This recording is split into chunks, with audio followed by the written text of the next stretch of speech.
अस्सलामुअलैकुम everyone, this is Jawad Yabar, you watching screen reviews. और screen reviews पे मेरे साथ मौजूद हैं रुबाब अली। रुबाब, आज जिस चीज का हम रिएक्शन रिव्यू करने वाले हैं वो बहुत अजीबो गरीब सी है। अजीबो गरीब सी मतलब? अजीबो गरीब सी मतलब उस चीज का नाम ही अजीबो गरीब है। मतलब एक गाना आया है और वो भी मेरे फेवरेट सिंगर का। This is from Arijit Singh and इस गाने का नाम है अजीबो गरीब। अच्छा, गाने का नाम अजीबो गरीब बिल्कुल। है। ठीक है, तो देखते हैं ये गाना कितना अजीबो गरीब है। वैसे अरिजीत की आवाज में तो अजीबो गरीब तो बिल्कुल भी नहीं होने वाला। मैं सोच रही हूँ कि अरिजीत का गाना तो फिर अजीबो गरीब क्यों है। But let's listen to this song, इस पे रिएक्शन देते हैं और फिर अपना रिव्यू रिकॉर्ड करवाते हैं।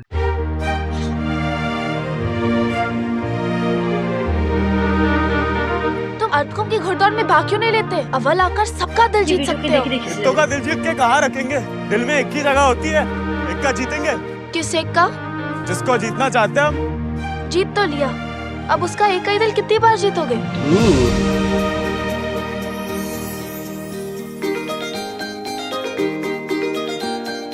अजीबो गरीब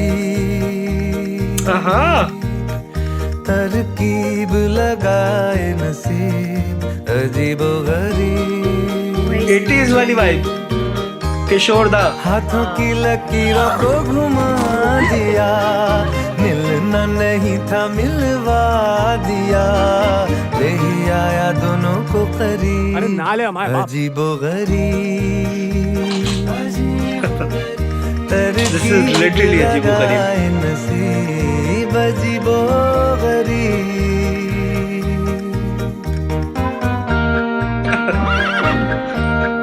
पियो और दारू लो।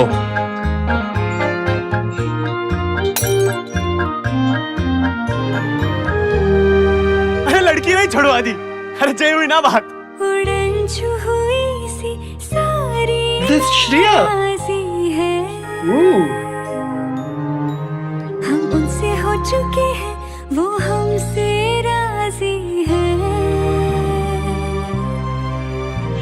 कभी आंख फूटी जिनको न भाते थे, अब देखो हमसे हारे वो दिल की बाजी है।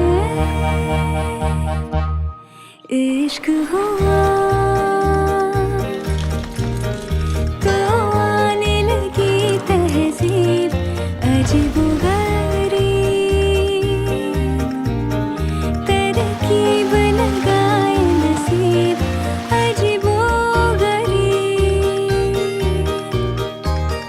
हाथों की लकीरों को घुमा दिया, मिलना नहीं था मिलवा दिया, ले ही आया दोनों को करीब।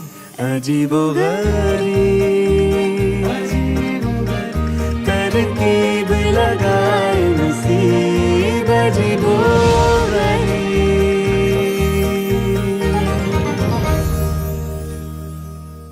ऑलराइट, तो जनाब ये था अजीबो गरीब।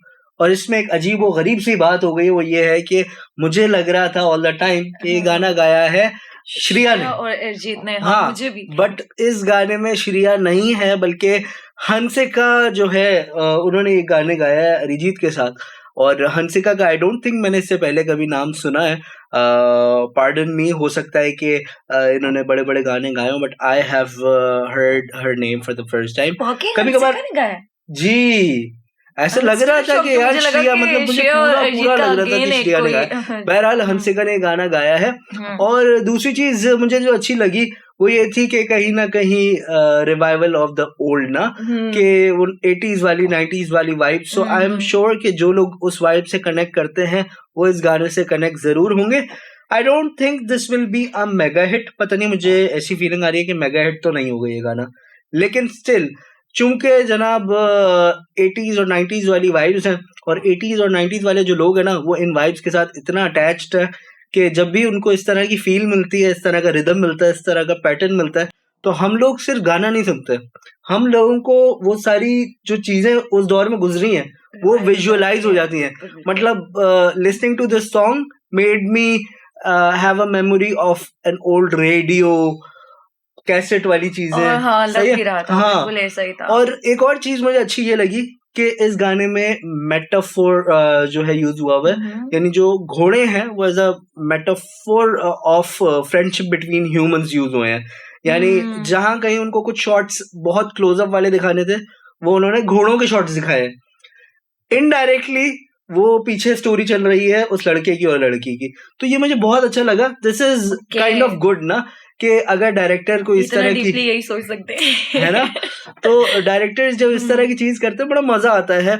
और बहुत सिंपल, मतलब ये वाली चीज तो कोई भी देख सकता है यार, तो इतनी कोई हार्ड एंड फास्ट थी नहीं। इसके अलावा पुराना जो दौर दिखाया हुआ है, यानी ये स्टोरी आजाद की जो स्टोरी है दैट डेट्स बैक, तो वो दौर नजर आ रहा है। मतलब ऐसा नहीं है और कि गाना सुनते हुए भी फील हो रहा है बकायदा। yes, वो जिस तरीके से कोरियोग्राफ किया गया है और सारी चीजें जो है वो माइंड में बिल्कुल वही चल रही हैं कि कहीं अच्छा, लोगों के दिल में क्या जहन में एक सवाल आता है कि जब भी वो कहते हैं ना पुराना सिनेमा, तो जनाब इस तरह के कलर्स दिखाए जाते हैं, तो अब लोग पूछते हैं कि ये कलर्स क्यों इस्तेमाल किए जाते हैं, क्या उस दौर में इंसानों को कलर्स दिखाई नहीं देते थे?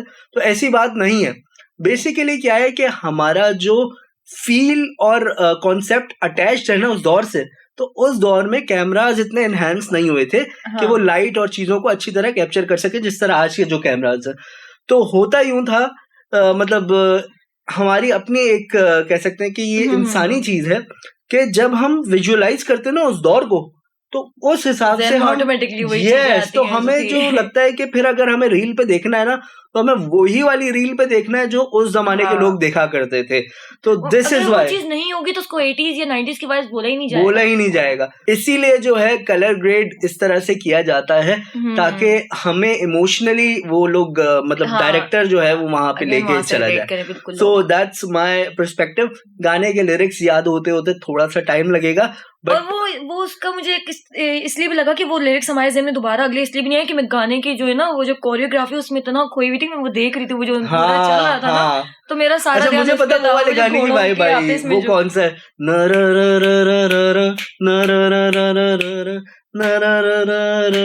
यही ना समझा। अच्छा, मुझे भी थोड़ा सा गाने से टेस्ट लग रहा है, मुझे थोड़ी सी वो वाली वाइब बहुत सारे गानों से मिलता जुलता है कि उस जमाने के, बिल्कुल ऐसा है।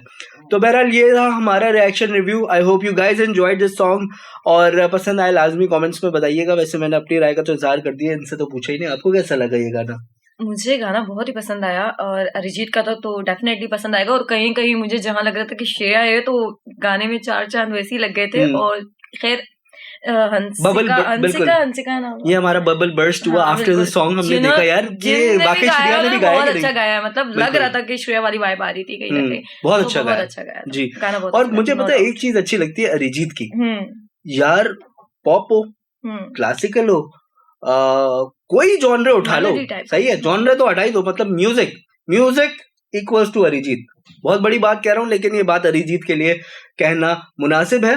और इवन अगर मैं कंपेयर करूँ ना, तो पाकिस्तान के भी बहुत बड़े बड़े सितारे इस चीज के करीब भी नहीं आते। जैसे अगर मैं बात करूँ आतिफ असलम की, या मैं बात करूँ हमारे जो खान साहब है, राहत फतेह अली खान साहब, तो दोनों के अपने अपने कैरेक्टर्स हैं, लेकिन अरिजीत के करीब भी नहीं है, कहीं ना कहीं बिल्कुल ऐसा है। और पता है मुझे एक और चीज अरिजीत की मुझे बहुत अच्छी लगती है कि when Arijit comes to stage, he comes with his music, no arrogance, no nothing। वो वहां पे मतलब पता नहीं उनके अंदर ऐसा क्या है कि वो एक नॉर्मल ह्यूमन बीइंग बन के जो है स्टेज पे आते हैं। हाँ, वो अपने काम को बड़ा मानते हैं और उनका काम बड़ा है। और बहुत सारे ऐसे आर्टिस्ट हैं पाकिस्तान के, इंडिया के, जो कि स्टेज पे आते हैं तो वो अपनी अन्ना को लेके आए हुए होते हैं। आप उनके अटायर्स को देखें, इतने महंगे महंगे अटायर्स होते हैं, तो कहीं ना कहीं उन सारे लोगों का दिल हर्ट होता है जो देखने आए हुए होते हैं। यार इसके पास तो इतने महंगे जूते हैं, इसके पास तो इतने महंगे कपड़े हैं, इसके पास तो इतना महंगा गिटार है, हमारे पास नहीं है। तो ये चीज जो है बाकी लोगों में नहीं है। एनीवेज, ये तो थी हमारी आज की video. I hope you guys enjoyed it. पसंद आई तो लाजमी अपने दोस्तों के साथ, अपने फैमिली मेंबर्स के साथ और किसके साथ शेयर कर सकते हैं, या लव्ड वन के साथ भी शेयर कर सकते हो, क्योंकि गाना कुछ ऐसा है।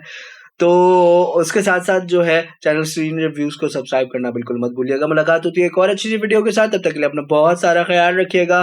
अल्लाह हाफिज।